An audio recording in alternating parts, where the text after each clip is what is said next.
આજે આપણે ઋણ દ્વિપદી વિતરણની અંદર જોઈશું દાખલા નંબર 9.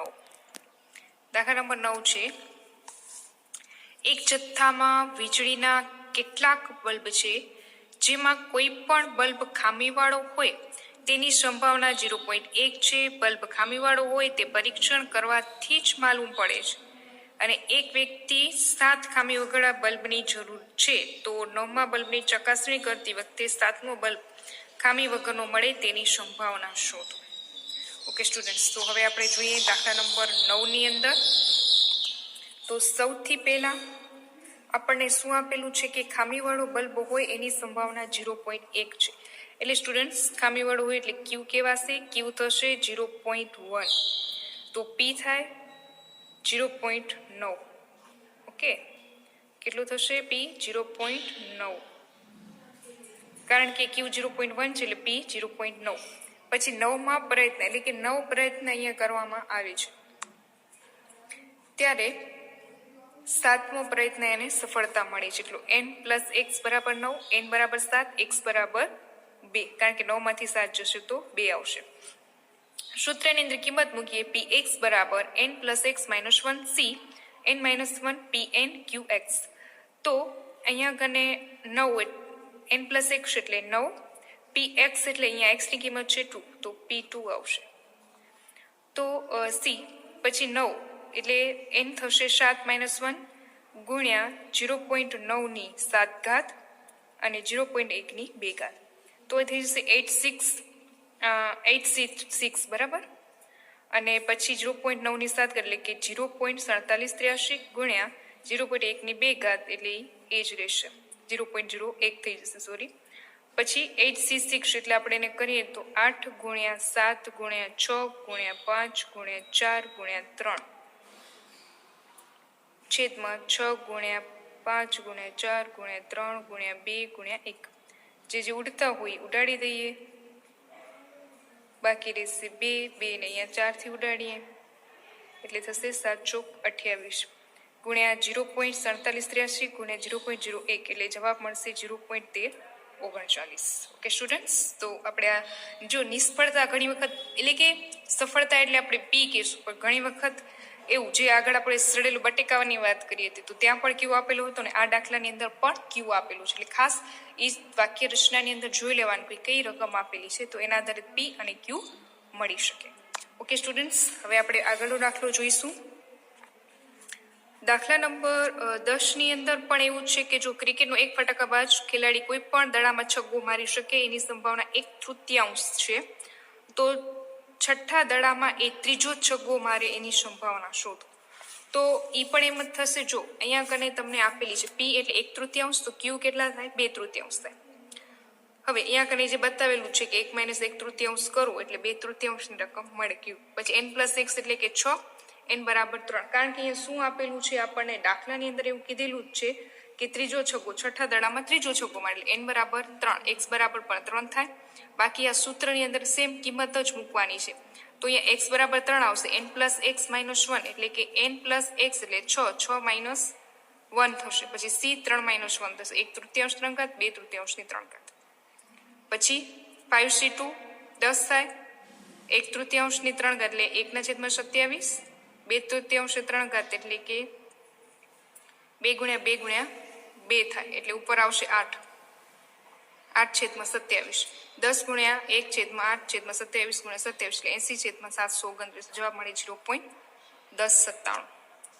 ઓકે સ્ટુડન્ટ્સ, હવે એક દાખલો એક અલગ આવે છે. દાખલા નંબર 11ની અંદર જોઈએ તો હવે એના જેવું એક ઉદાહરણ પણ છે. પહેલા આપણે ઉદાહરણને જરીક જોઈ લઈએ એટલે ખ્યાલ આવી જાય કે એક વ્યક્તિ, ઉદાહરણ નંબર 5 છે કે એક વ્યક્તિ નિશાન વીંધી શકે એની સંભાવના 0.6 એટલે કે પી આપેલા છે. જ્યારે તે ચોથી વખત નિશાન વીંધે તેને ઇનામ મળવાનું હોય તો ઇનામ મેળવવા માટે 8 થી વધુ પ્રયત્ન કરવા પડે એની સંભાવના શું? 8 થી વધુ પ્રયત્ન કરવા પડે. અહીંયા કને ચોખવટ કરેલી નથી, તો સૌથી પહેલા આપણે શું કરવું પડે? પી = 0.6 એટલે ક્યુ મળે 0.4, n = 4, કારણ કે અહીંયા કીધેલું છે ચોથી વખત એટલે n = 4. હવે n+x ની કિંમત પરફેક્ટ નથી આપે, જેમ આગળ આપેલી હતી એવી રીતના ચોખવટ દઈને 8 થી વધુ એવું કીધેલું છે. તો શું કરવું પડે? n plus x greater than 8 એટલે કે 8 થી વધુ.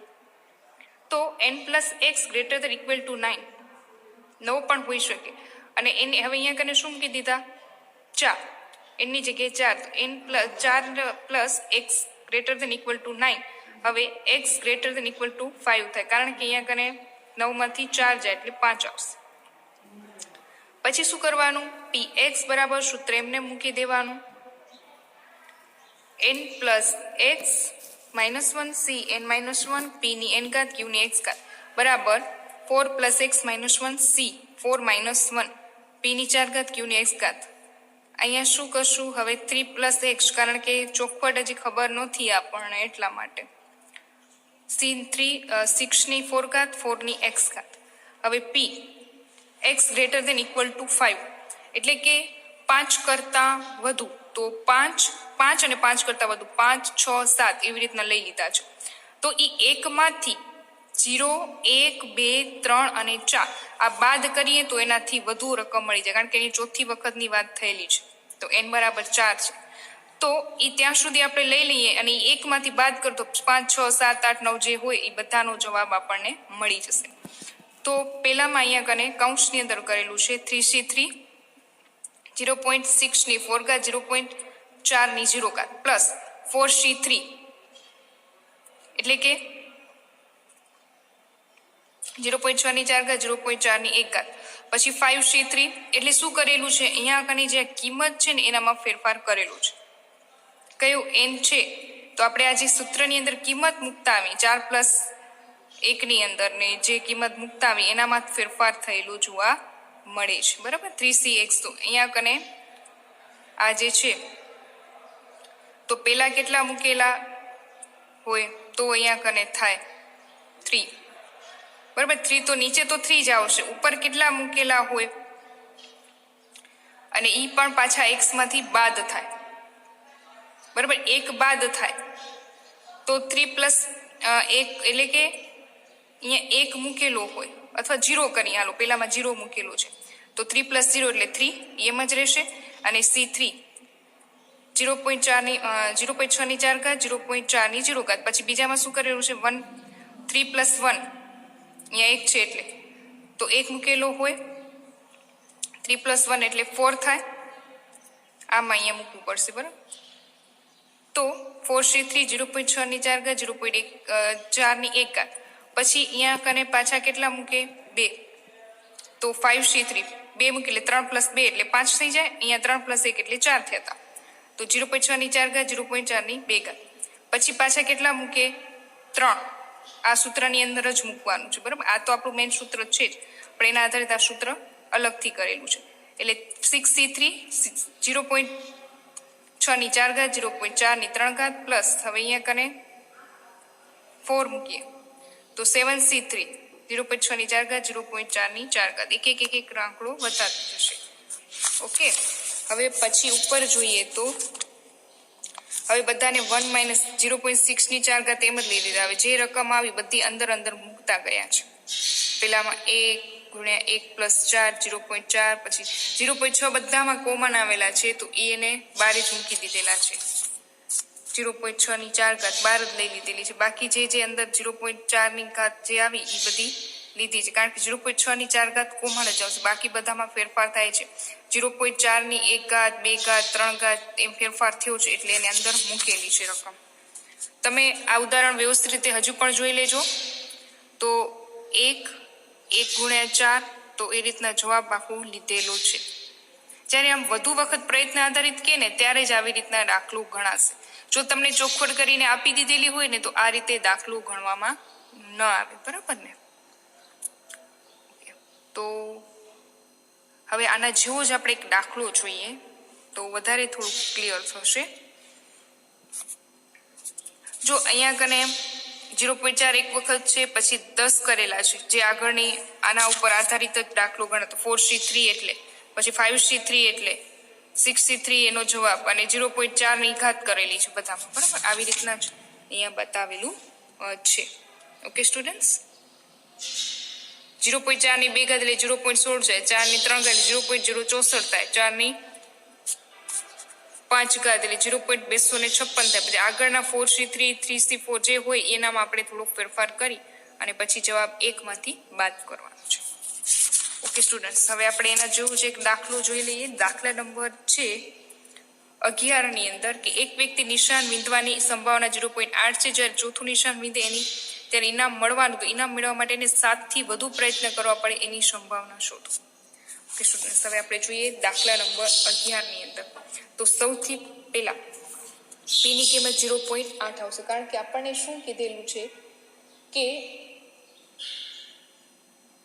નિશાન વીંધવાની સંભાવના 0.8 છે, તો ક્યુ થાય 0.2.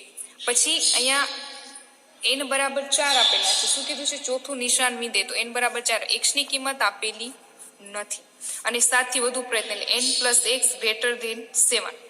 તો n plus x greater than 7, હવે n plus x greater than equal to 8 થાય, એટલે કે 7 થી વધુ.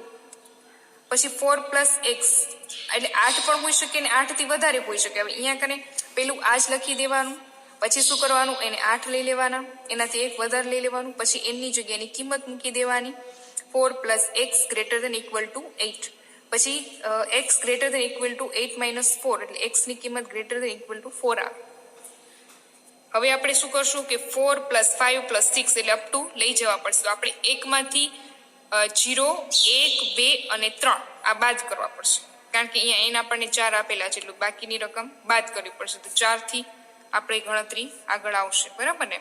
તો આપણે એ શું કરવું પડે, P4, P5 ને P6 છે અને આગળ સુધી જશે કે n બરાબર ચોથા પ્રયત્નની વાત કરીને આપણે 7 થી વધુ કરવામાં આવે છે, એટલે 1 માંથી આ રકમ બધી બાદ કરો તો આ બધાનો જવાબ મળી જાય. ઓકે સ્ટુડન્ટ, સૂત્ર જુઓ. px બરાબર n plus x minus 1 c n minus 1 pn qx. હવે x બરાબર 0, તો પેલા p0 ની કિંમત મૂકવામાં આવે તો 4 પ્લસ 0 માઇનસ 1 બરાબર કેટલી છે? 4 પ્લસ જેમ આગળ આપણે જોતા હતા કે 4 પ્લસ 0 માઇનસ 1 c 4 માઇનસ 1 0.8 ની 4 ઘાત 0.2 ની 0 ઘાત. તો અહીંયા કેટલા થશે? 4 પ્લસ એટલે કે 1, તો 3 થઈ જશે. 4 માંથી 1 જાય તો 3 c 4 માંથી 1 જશે તો 3, તો 3c3 ગુણ્યા 0.8 ની 4 ઘાત એટલે કે 0.4096 અને 0.2 ની 0 ઘાત એટલે 1 જ રહેશે. તો 1 3c3 એટલે 1 થાય. 0.4096 ગુણ્યા 1 એટલે એનો જવાબ મળશે 0.4096. હવે એવી જ રીતના x બરાબર 1 હોય તો p1 એટલે 4 પ્લસ 1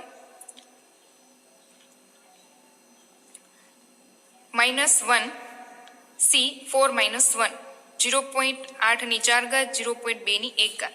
તો 4c3 બરાબર કેટલા થશે? અહીંયા થશે 5. 5 માંથી 1 જશે એટલે 4. 5 માંથી 1 જાય તો 4 અને અહીંયા 4 માંથી 1 જાય તો 3. 0.4096 ગુણ્યા 0.2 રહેશે. તો આ થશે 4, કારણ કે 4 ગુણ્યા 3 ગુણ્યા 2 ગુણ્યા 1 કરો, સોરી 4 ગુણ્યા 3 ગુણ્યા 2 છેદમાં 3 ગુણ્યા 2 ગુણ્યા 1 થાય એટલે 4 જ વધશે. તો ગુણ્યા 0.4096 એમ જ આવશે 0.2 એટલે જવાબ મળશે 0.3277. એના પછી જોશું x બરાબર 2, તો p2 તો 4 પ્લસ 2 માઇનસ 1 c 4 માઇનસ 1, તો અહીંયા કને 4 ને 2 એટલે 6 માઇનસ 1 એટલે 5. પછી c3 4 માઇનસ 1 એટલે 3 અને 0.8 ની 4 ઘાત એટલે 0.4096 ગુણ્યા 0.2 ની 2 ઘાત એટલે 0.04. હવે 5c3 10 ગુણ્યા 0.4096 ગુણ્યા 0.04, તો એનો જવાબ મળશે 0.1638. પછી એવી જ રીતના x બરાબર 3, તો x બરાબર 3 એટલે કે p3 થઈ જશે. તો 4 પ્લસ 3 માઇનસ 1 c 4 માઇનસ 1 0.8 ની 4 ઘાત 0.2 ની 3 ઘાત, તો અહીંયા થઈ જશે 6c3. બાકી તો અહીંયા એ જ રહેશે 0.2 ની 3 ઘાત એટલે 0.08 થઈ જશે. તો 6c3 એટલે આપણે જોશું કે 6 ગુણ્યા 5 ગુણ્યા 4 3 ગુણ્યા 2 ગુણ્યા 1. તો હવે આને ઉડાડી શકાય, અહીંયાથી ઉડાડીએ આપણે 2 થી 2 ઉડી જાય એટલે 20 રહેશે. 0.4096 એમ જ રહેશે 0.008, તો એનો જવાબ મળશે 0.008. 0,655. હવે એટલા આપણે જવાબ મળી ગયા 3 સુધી. તો P0, P1, P2 અને P3 1 માઇનસ પછી જે જવાબ બધા મળ્યા એ બધા જવાબ આવી દે એનું સરવાળું કરી 1 માંથી બાદ કરી એટલે આ જવાબ આપણને મળી જશે. Okay students, thank you and take care. હવે આપણે નેક્સ્ટ દાખલા સાથે મળશું.